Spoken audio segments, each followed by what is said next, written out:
All right, looks like we are recording. Did anybody get the little notification yet? Okay, perfect. All right, so the CSP, the current iteration or template of the CSP is broken into 4 sections. There's a section called shared leadership, a section called engagement, a section called culture of achievement, and a section called academics. And those have had, loose analogous content in other CSPs, but that's what we've been working with this current school year. And thankfully, those are the same 4 categories moving into next school year. I've even heard rumors that the template itself is not going to change that much, which would be a welcome relief to school leaders. So what we've been in the process of doing internally and with different stakeholders in the school is just reflecting on the current school year CSP and starting to make sure that we're pinning down our big focus areas and goals for the next school year. So what I'm going to present to you guys right now is kind of a high-level overview in each of those 4 sections of what's in our current CSP and what we're projecting to have in next year's CSP. And we'll let you kind of, ask some questions, make recommendations as we go through those 4 sections. So I'll kind of present a section and then pause so we can reflect. The teachers might even be able to answer some questions if anybody else on the call has questions about them. So I'm going to minimize the screen. I won't see your facial expression reactions. So if you really feel specifically about something, raise your hand and we can let you chat. Right, let me go to the big view.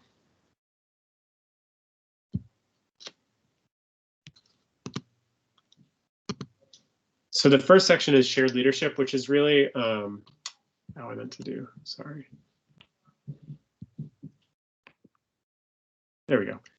Shared leadership, which is a section about kind of the organizing title for this is that quality school leadership is the foundation for school improvement. So it's how we think about leadership within the school. Obviously, like my position is a leadership position, but there are other, leaders and opportunities for leadership in any school. So that's what we flesh out in this section.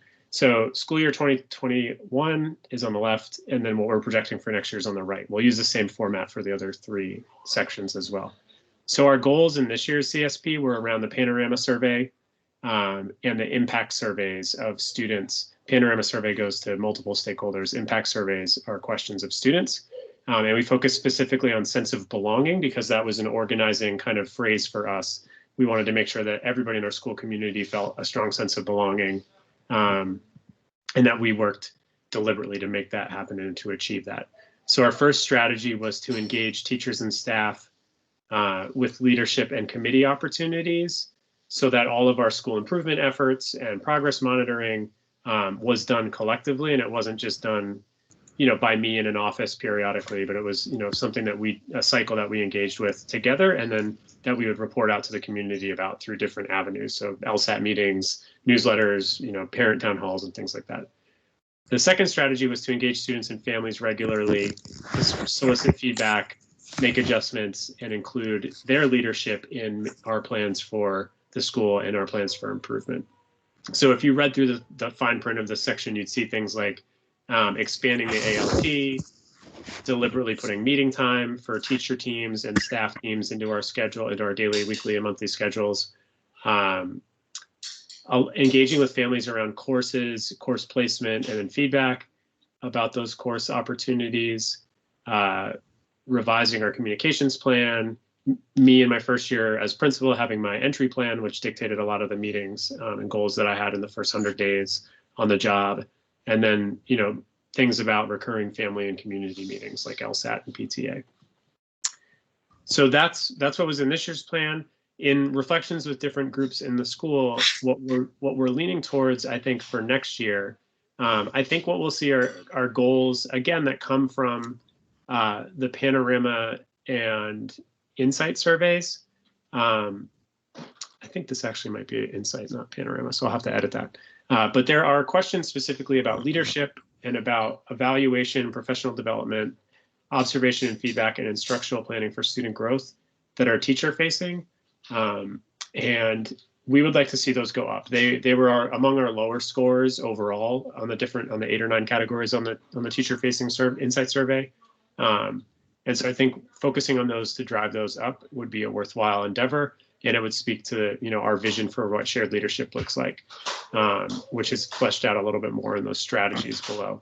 So MTSS, which is the response to intervention, it's a new name for RTI, response to intervention, is going to be an organizing force in DCPS. So if you have kids in other schools, you're probably going to hear about MTSS. It's a platform and a process.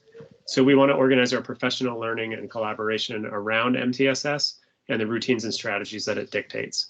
And then the second strategy would be to develop leadership roles and routines among our staff so that teachers and staff leaders can support one another.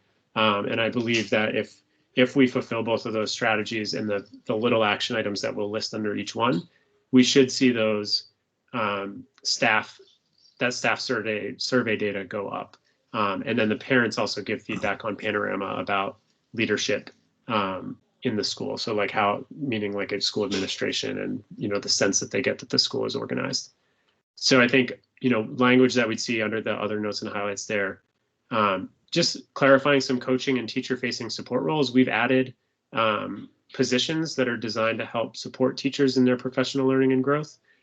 More language around distributive leadership, having a professional learning plan, having coaching plans and support plans for people, using informal feedback, and then using those MTSS structures. So that's, I think, based on feedback from staff groups and the leadership team, that's where we're leaning for shared leadership. So just want to pause there and let people kind of ask clarifying questions or make recommendations or pick that apart a little bit if you'd like.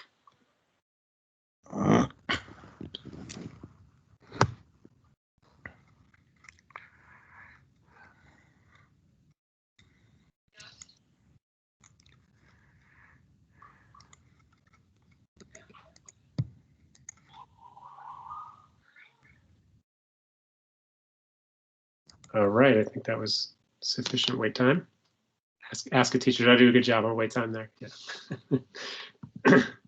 Okay, so the next section is engagement. And this is, the kind of the overarching target here is working with parents, families, and community members to support student learning. So thinking strategically about how we engage with families and kind of the broader school community to support students in their learning and in their engagement with school. This year, we had parent satisfaction and student retention as the two goals or measures of our success here, meaning student retention year to year with regards to enrollment. The strategies were to enhance parent and family communication and improve clarity around programming and activities at Stuart-Hobson. So making sure that everybody knew everything that we offered so that they could pick and choose the things to engage in. And then execute an active recruitment and re-enrollment plan, which we've been underway with, obviously, this spring with all the emails and phone calls families who have not yet enrolled have continued to receive. The other things that you'd see in that section, just outline family meetings, recruitment events, deepening our relationship with our feeders and having outreach and student events at those different feeder schools, and then using Blackboard and SMORE strategically to stay in touch with families in our school community. Early reflections on this section and thinking about next year, goals might shift a little bit to some more of that Panorama survey data about parent satisfaction, student satisfaction even, and then something that we'll be measuring and monitoring with MTSS is how many students are in tiers 2 and tier 3 for the different interventions and needs across academics, behavior or cell, and attendance. And ideally, we would like to, we'll monitor that in year 1. But then we'll want to see year to year that those numbers go down as a result of our engagement with families and support of students.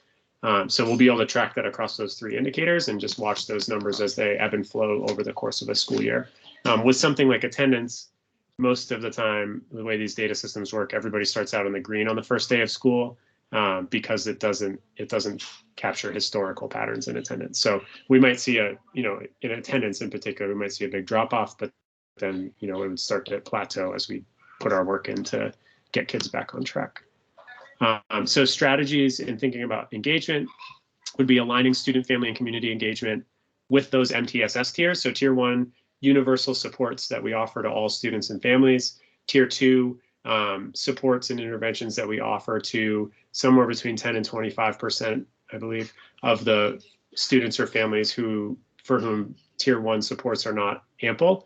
And then tier 3 are for the 0 to 5, 10% of students for whom tier 1 and tier 2 supports are not enough. So pushing ourselves to think about how we tier our engagement efforts will be the first strategy, and then naming roles for staff in each of those tiers.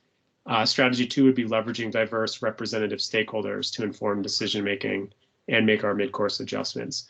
One of the things that I know the PTA, just came up in Kindred, was that the PTA is grappling with is how do we make sure that our parent and community engagement reflects the diversity of our students? And how do we bring diverse voices to the table to actively and regularly make decisions and not fall back on the same few decision makers over and over? So that's work for the school level too. Something that's been compelling for me that's there recently in thinking about that work is I put a DBIE continuum. Just there's some thinking around diversity, belonging, inclusion, and equity as a continuum of things, of like kind of spaces that a school occupies, rather than a set of different things that you try to achieve separately. So once you achieve diversity in an organization or a community, belonging becomes possible. Without diversity, there's no real, belonging opportunity. Once people have a strong sense of belonging throughout the community, you can work towards inclusion. Once you have inclusion, you can actually work towards and realize equity. So it's a way that I'm going to think about that work throughout our school community next year. And so I made sure to put it here in the notes and highlights. I think other things we'll see in that section are just around usual items like family meetings, feeder outreach, SMORM, and Blackboard. But then, I think the big thing will be how do we work strategically to engage families that might not have engaged previously, and to draw them in. So I'll pause there, keep us roughly on schedule, but any questions or feedback about this section?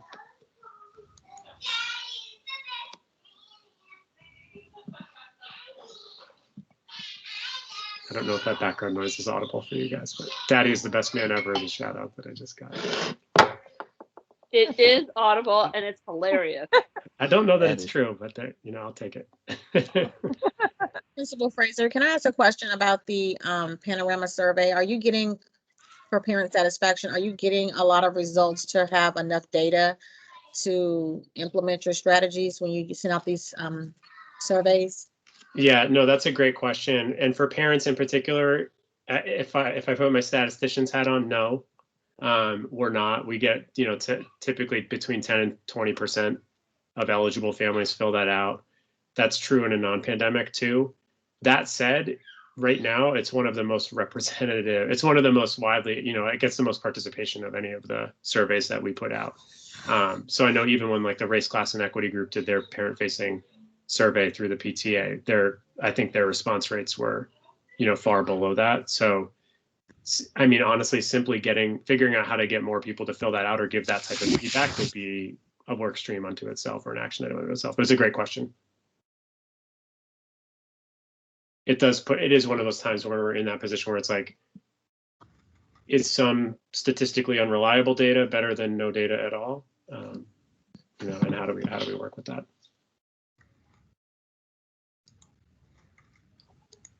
We have some ideas, it's not to go down a rabbit hole, but we have some ideas about how, we have access to demographic data that we can't share with the PTA, right, about students.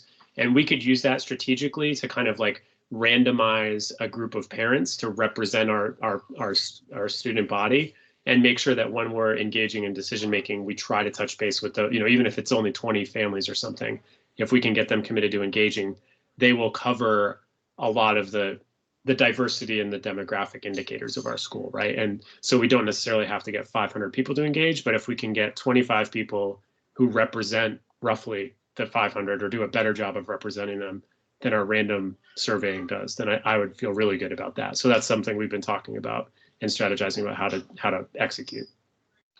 I think that's a good idea, to have a focus group that you can count on, as opposed to waiting to see what we get.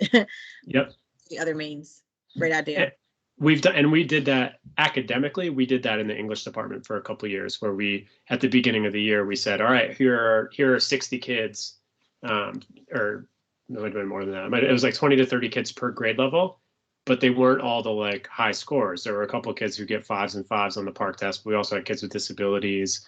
So like the demographic makeup of that composite group looked very similar to the school in terms of like percentage of kids with IEPs, percentage of boys, girls, white students, black students, et cetera. And then when we got together to look at student work, we would only look at those 20 to 30 students.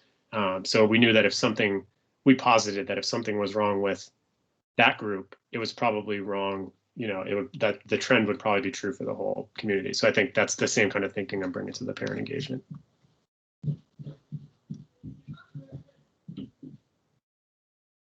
I got Mr. Sweeney on camera, so I don't know if that riled him up or not. No. Okay. Good. I'm unriled. All right, I'll get into the next two, which are about our direct work with kids for the most part. So let me ping the other group real quick and tell them we're a little behind.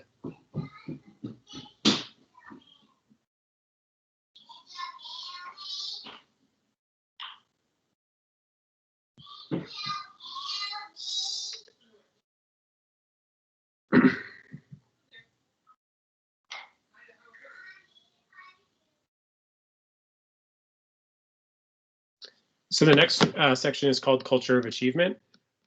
This year, our goals in here were many. There were goals around student satisfaction, love challenge and prepared index, impact surveys of students, staff satisfaction, and in-seat attendance. We pushed all of that into this section. And then our strategies, the first one was around maintaining a positive school culture that aligned with our core values and maintain consistent application of systems and routines.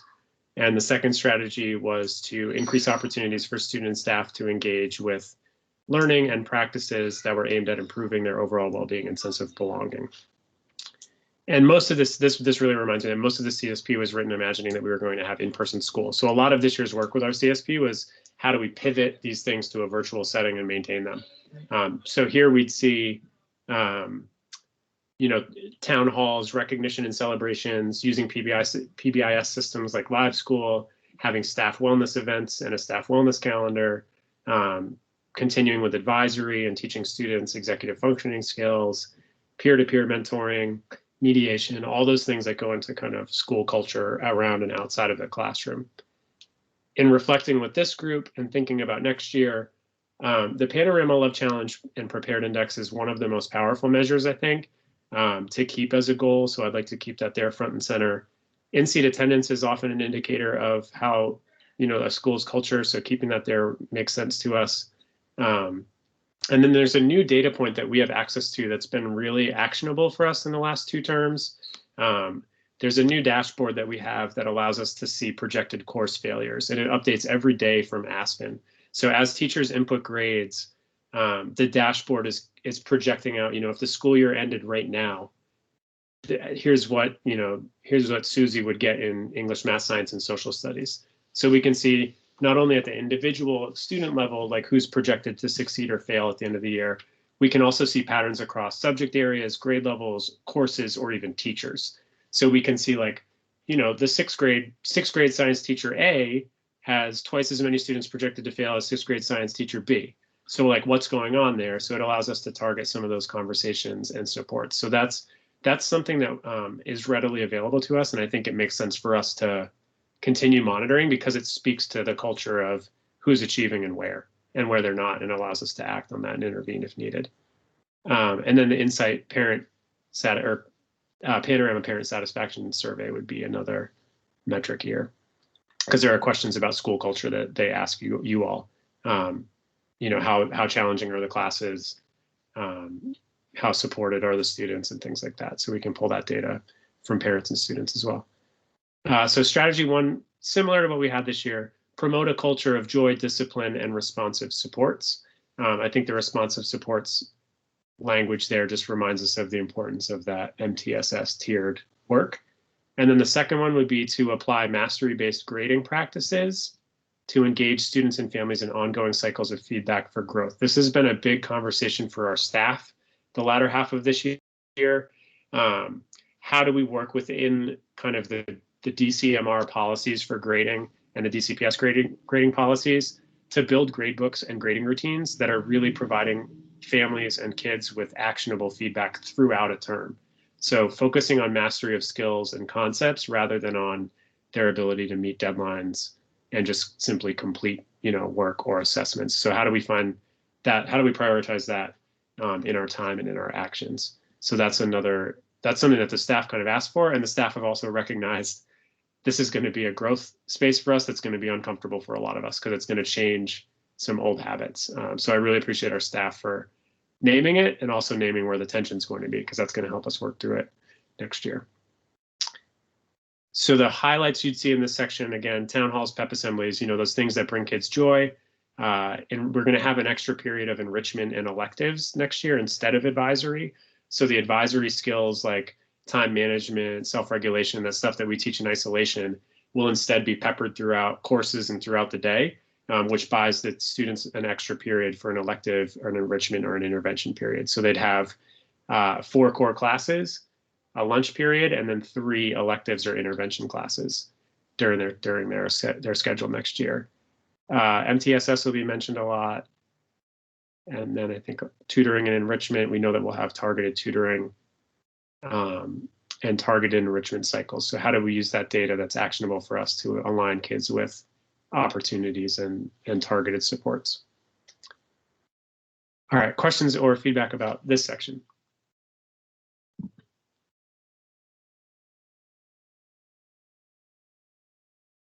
think it looks good. I mean, it seems like there might be a little bit of a, I don't know how any of this sort of anticipates sort of a return to school.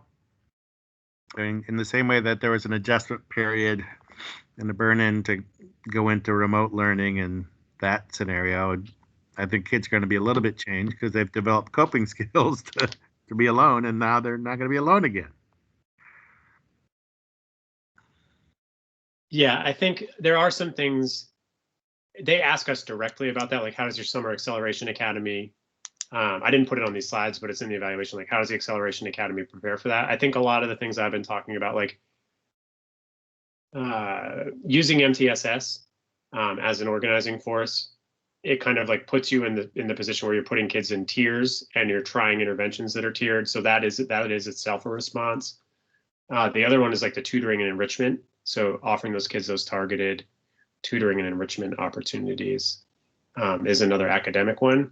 But there is like the cell one that we haven't talked about. Like how are we just going to like rebuild community and rebuild, relationships with kids and get kids to rebuild social relationships with one another. So I think that's totally valid feedback, Mr. Sweeney. Right, it's something I ponder about my own return into the office. I don't know if we shake hands again or what the new norms are going to be. And I will say, from being in person, it took like a couple weeks. They're back to normal in person. You have to tell them like, no, you can't touch each other. But it did take a couple weeks of them being like, can I whisper to them? And I'm like, I'll enjoy this. But they did get louder and like they did come back, but it does take some time. Yeah, and maybe the point is that maybe kids are more resilient. I'm just wondering about the adults and how we foster mental health opportunities for the adults in the building. Yeah, one of the things that's interesting that's actually come up in a few different conversations is we've identified there are some kids who, when they were in person, wanted to be the turtle, right? They wanted to find a hood that they could pull over their head, a blanket, a book, anything, right? To hide and not be seen in a classroom full of 30 people. And some of those students have really been thriving this year because they haven't been worrying about real or imagined negative feedback from a peer or from a teacher when they put their hand up or when they're wrong. So one thing I've been thinking about is like, how do we also, in addition to bringing everybody back and making them feel safe, how do we recreate that safety for that group of students? Because I don't want to see any of them go back into their shell, right? Like, what do we need to do when we're back in person to help them continue to thrive? But then also, the kids are resilient, right? They're, developmentally, they want to be socializing with each other more than they want to socialize with any of us. And that I think that like almost like natural urge is going to be there. And it's just how do we steer that so that it's in everybody's best interest? while creating like the right opportunities for them to have those interactions. And it might be for some of those like tap-ins and check-ins and things like that at the beginning of school and the beginning of class periods. But it's definitely it's on my mind, and it's in the evaluation. It's just not on these slides. As something to think about. All right, I told Ramona we'd be back at 7:10, but I'm going to keep us here so we can go through this last section because it's about academics. So academics, this is usually where we would measure PARCC scores, ANET scores, all those tests that we have to administer to the kids throughout a school year. iReady and RI, typically these are math and literacy exams. We usually get a little bit of data about science, and then have our own internal cyclical assessments that give us other feedback in courses. So strategies this year were to implement the RTI plan that included all opportunities for students to accelerate when they were ready, and then to differentiate coaching and support to help teachers adapt to various learning formats. That was in anticipation of virtual learning, while maintaining rigorous learning for students. So how do we make this virtual school as rigorous and challenging as the in-person one? We talked a little bit about ANET, the ANET cycle of teaching and learning, Hockman writing strategies, short cycle assessments,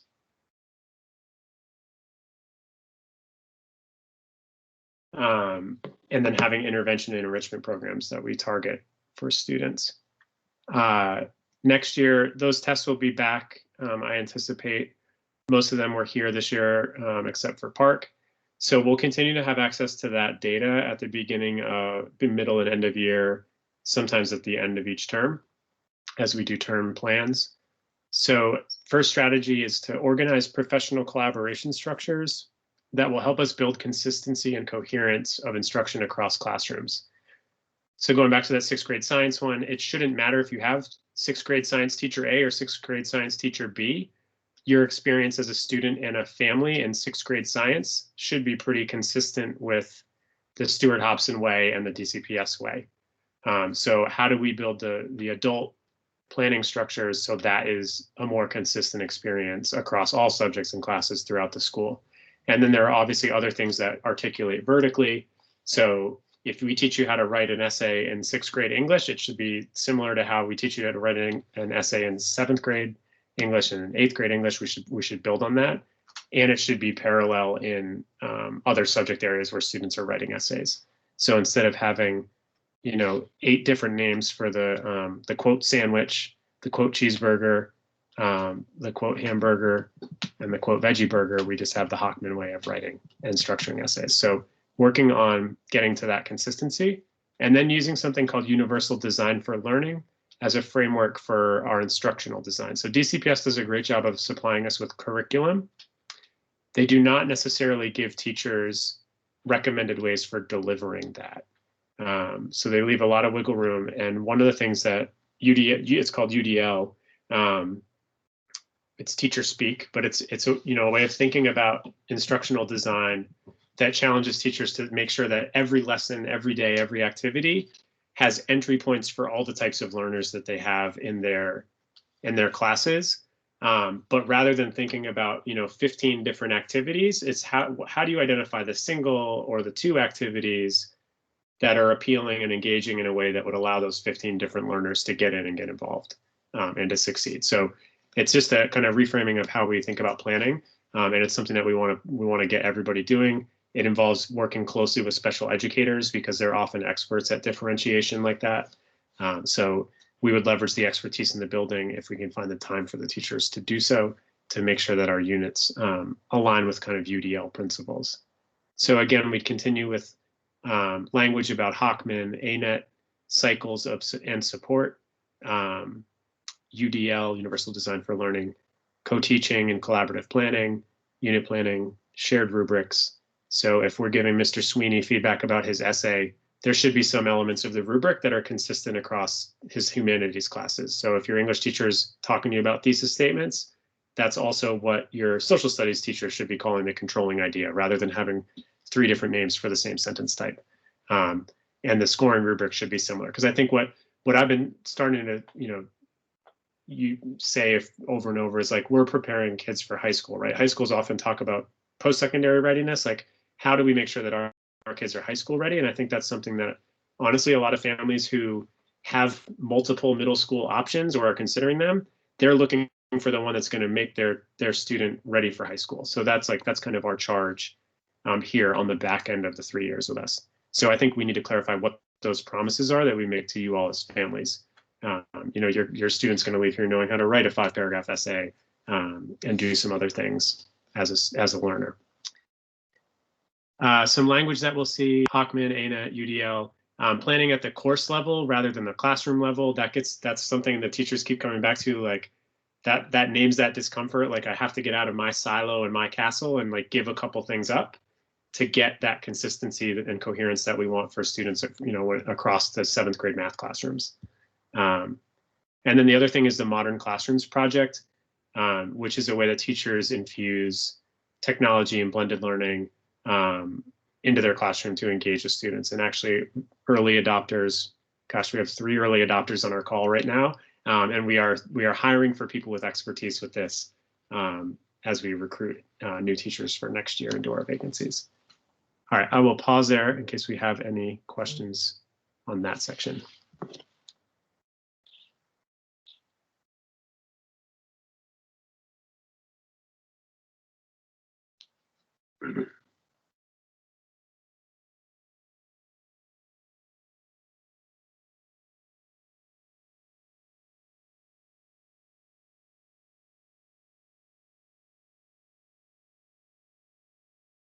All right, no such thing as an awkward pause in school. So we will wrap it up there. And I think Ramona actually just texted and said that they're ready for us back in the Zoom call. So thank you all for being here. I will stop recording this. And thank you guys, especially for the folks who have been here all year. Thank you for your leadership and participation on LSAT all year. I appreciate that too. And congratulations, Ms. Featherstone. We're excited to leverage your expertise moving into the future. Thank you. All right, we'll see you guys back on Zoom.